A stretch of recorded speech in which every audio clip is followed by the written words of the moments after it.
All right, America, let's talk healthcare. It's a big deal. Everyone gets sick, everyone needs care, and yet somehow, it's a constant source of stress and confusion.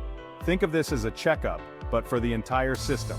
We're diving into the wild world of American healthcare, costs, insurance, how we compare to other countries, and most importantly, how healthy we actually are. Buckle up, folks, because it's going to be a bumpy ride. This isn't just about numbers on a page, it's about real people. People like you, your family, your weird Uncle Steve who insists on wearing Crocs everywhere. Everyone deserves access to affordable, quality healthcare. So, let's break it down, shall we? Let's address the elephant in the room, or should we say, the giant inflatable medical bill-shaped elephant. American healthcare is expensive, like really expensive. In 2022, the US spent over $4 trillion on healthcare. That's more than any other developed country, and yet, we don't have the best health outcomes to show for it. The average American family pays thousands of dollars in healthcare costs each year, even with insurance. Think about that for a second, thousands of dollars. That's money that could be going towards, I don't know, a down payment on a house, a college fund, or maybe just a few stress-free vacations. But instead, it's being gobbled up by a system that seems determined to bankrupt us all. Now you might be thinking, John, that's what insurance is for. And you'd be right, in theory. The problem is, our insurance system is about as straightforward as a game of 4D chess played on a trampoline.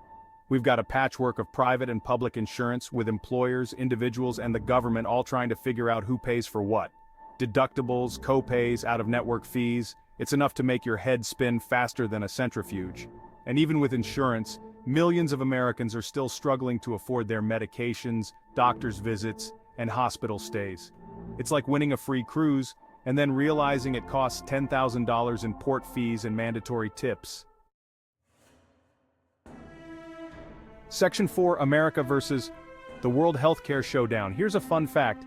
The United States is the only developed country without universal healthcare. Let that sink in for a moment. We're out here competing with countries like Canada, the UK, and Japan, but when it comes to healthcare, we're playing a completely different game. These countries have figured out a way to provide affordable, accessible healthcare to their citizens without bankrupting them. They have longer life expectancies and lower infant mortality rates. So, what's our excuse? Look, I get it, change is scary, but sometimes, we have to admit that the rest of the world might be onto something. We can learn from their successes and adapt their models to fit our own unique needs. Section 5, American health, a mixed bag of bills. So, how healthy are we anyway? Well, the answer is complicated.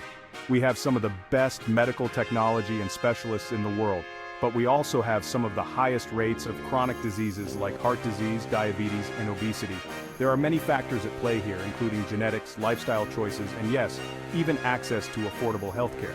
We need to address these issues head-on through preventative care, education, and yes, even a little bit of tough love when it comes to our national diet. Section 6, the prognosis. What can be done? Okay, so we've covered a lot of ground here and it might seem overwhelming, but don't despair. It's not all doom and gloom. There are solutions out there, but it's going to take all of us working together to demand better.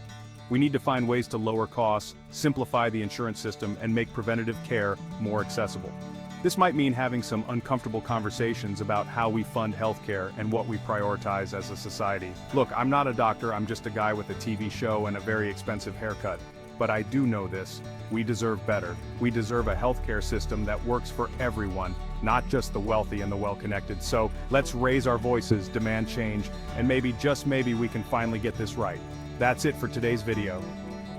If you enjoyed it, don't forget to hit the like button and subscribe to our Fact by Us channel for more videos like this. Be sure to leave a comment below with your feedback and turn on notifications so you don't miss any of our new videos. See you in the next one.